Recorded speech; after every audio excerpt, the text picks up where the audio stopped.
तेजस्वी यादव जी पहले अपने बारे में बताएं ना कि कल क्यों आवाज़ लड़खड़ा रहा था, क्या वो सेवन करके आए थे।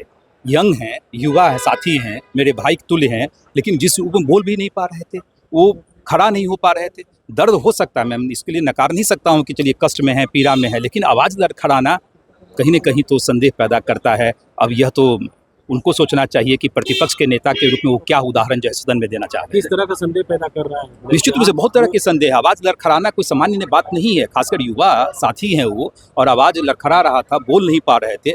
यह तो अब हम लोगों ने कल मांग की सरकार की कि उनका मेडिकल बुलेटिन जारी होना चाहिए, उनकी जांच होनी चाहिए कि आखिर क्या सेवन करके आए थे। तेजस्वी यादव जी तो और उनका पूरा परिवार करप्शन के मामले में तो अव्वल है। आज परिवार में कोई भी सदस्य बचा है जिस पे करप्शन के जैसे चार्जेस न हो, तो करप्शन के लिए तो जाने ही जाते हैं, पूरा परिवार ही उनका जाना जाता है। तो स्वाभाविक आदरणीय मुख्यमंत्री जी ने जिन बातों का जिक्र किया वो तो सब कुछ है, प्रत्यक्षम किम प्रमाणम किस। नमस्कार, अब बोले भारत दिख रहे में हूँ आपके साथ कमलेश। तेजस्वी यादव ने सीएम नीतीश कुमार पर कल हमला करते हुए नजर आ रहे हैं। वहीं यह कहा है कि 40,000 करोड़ रुपया हरवाने के लिए लगाया गया। जब ये सवाल पूछा गया, उपेंद्र कुशवाहा के पार्टी से विधायक है माधव आनंद से तेजस्वी यादव पर हमला करते हुए नजर आ रहे हैं। वहीं सीएम नीतीश कुमार दवा लेकर के आते हैं, इसका भी जवाब दे रहे हैं। कह रहे हैं कल क्या लेकर के आए थे, यह संदेह के घेरे में है। वहीं जांच की भी मांग माधव आनंद ने कर दी है। आखिर तेजस्वी यादव क्यों लड़खड़ा रहे थे, इसका जवाब पहले दें। सुनिए क्या कुछ कहते हुए नजर आ रहे हैं माधव आनंद। कई मुद्दे को लेकर के विपक्ष कह रहे सारी तैयारी करके आए, सरकार को घेरेंगे। सरकार को घेरे ना, सकारात्मक चर्चा करे विपक्ष, लेकिन सकारात्मक चर्चा न करके अगर नकारात्मक बातें करेंगे, तथ्यहीन बात करेंगे, पहले तो बजट को पढ़े ना।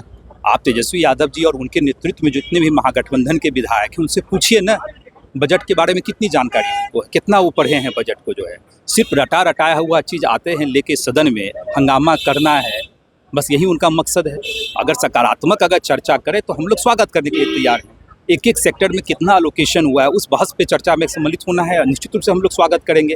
लेकिन नकारात्मक राजनीति को आगे रख कर वो बढ़ेंगे तो स्वाभाविक है कोई भी एक्सेप्ट करने वाला नहीं है। विपक्ष के लोगों को पहले बजट पढ़ना चाहिए। तेजस्वी यादव कह रहे हैं कि विशेष राज्य का दर्जा, विशेष पैकेज पर हम सीएम नीतीश कुमार के साथ हैं, प्रस्ताव लेकर के चले, हम मेरा फुल सपोर्ट है। कि विशेष राज्य का दर्जा सबको पता है कि क्या स्थिति है।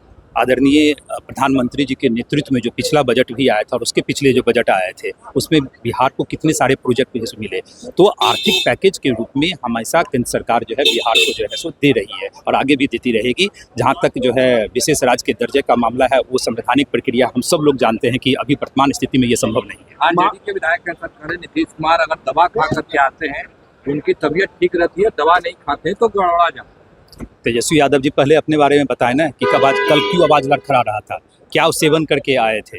यंग हैं, युवा है, साथी हैं, मेरे भाई के तुल्य हैं, लेकिन जिस रूप में बोल भी नहीं पा रहे थे, वो खड़ा नहीं हो पा रहे थे। दर्द हो सकता है, मैं इसके लिए नकार नहीं सकता हूँ कि चलिए कष्ट में है, पीड़ा में है, लेकिन आवाज़ लड़खड़ाना कहीं न कहीं तो संदेह पैदा करता है। अब यह तो उनको सोचना चाहिए कि प्रतिपक्ष के नेता के रूप में वो क्या उदाहरण जो है सदन में देना चाहते हैं। किस तरह का संदेह पैदा कर रहा है? निश्चित रूप से बहुत तरह के संदेह, आवाज़ लड़खड़ाना कोई सामान्य बात नहीं है, खासकर युवा साथी हैं वो, और आवाज़ लड़खड़ा रहा था, बोल नहीं पा रहे थे। यह तो अब हम लोगों ने कल मांग की सरकार की कि उनका मेडिकल बुलेटिन जारी होना चाहिए, उनकी जांच होनी चाहिए कि आखिर क्या सेवन करके आए थे। अब क्या सेवन करके आए तो उन्हीं को पता होगा या उनके साथियों को पता होगा, लेकिन कल का जो वाकया हुआ अपने आप में दुर्भाग्यपूर्ण। माधव जी, एक सवाल है कि नीतीश कुमार ने अब तेजस्वी यादव पर आरोप लगाया था 6 विधायक खरीद बिक्री करने का, और कहा इसलिए हम लोगों ने साथ भी छोड़ा था, तुम इधर उधर कर। तेजस्वी यादव जी तो और उनका पूरा परिवार करप्शन के मामले में तो अव्वल है। आज परिवार में कोई भी सदस्य बचा है जिस पे करप्शन के जैसे चार्जेस न हो, तो करप्शन के लिए तो जाने ही जाते हैं, पूरा परिवार ही उनका जाना जाता है। तो स्वाभाविक आदरणीय मुख्यमंत्री जी ने जिन बातों का जिक्र किया वो तो सब कुछ है, प्रत्यक्षम किम प्रमाणम किस तरह विधायकों को खरीदने में लगे हुए थे, उस पर भी इन्वेस्टिगेशन चल रहा है, आप लोगों को पता है। कई लोगों को सम्मन भी जारी हुआ है, तो स्वाभाविक है उनका तो पूरा खानदान इसी में लिप्त है। अंतिम साल करोड़ों रुपया खर्च करके आप लोगों ने चुनाव हराया है, ऐसा तेजस्वी यादव सदन के अंदर। तेजस्वी यादव जी क्या कहेंगे, जनता हराती है और जनता जिताती है। जनता ने उनको नकारने का काम किया है, जो नकारात्मक राजनीति है उसको जनता एक्सेप्ट नहीं कर रही है और आगे भी नहीं करेगी। और मुझे तो इस बात का डर है कि कहीं अगली बार ऐसा ना हो कि जीरो पे आउट हो जाए, जो लोकतंत्र के लिए उचित नहीं होगा। लोकतंत्र में विपक्ष को भी मजबूत होना बहुत जरूरी है। नहीं, वो कह रहे दौर आएगा, का समय हमारा दौर आएगा। तेजस्वी यादव जी का दौर आते आते ऐसा ना हो जाए कि वो 70 साल के हो जाए। चलिए, तो आपने सुना माधव आनंद का, वो तेजस्वी यादव पर हमला करते हुए नजर आ रहे हैं और कह रहे हैं कि जब वो खड़ा हुए थे पढ़ने के लिए तो लड़खड़ा क्यों रहे थे, बैठ गए, समझ सकते हैं दर्द है, लेकिन वो क्या लेकर के आए थे, इसकी जांच होनी चाहिए।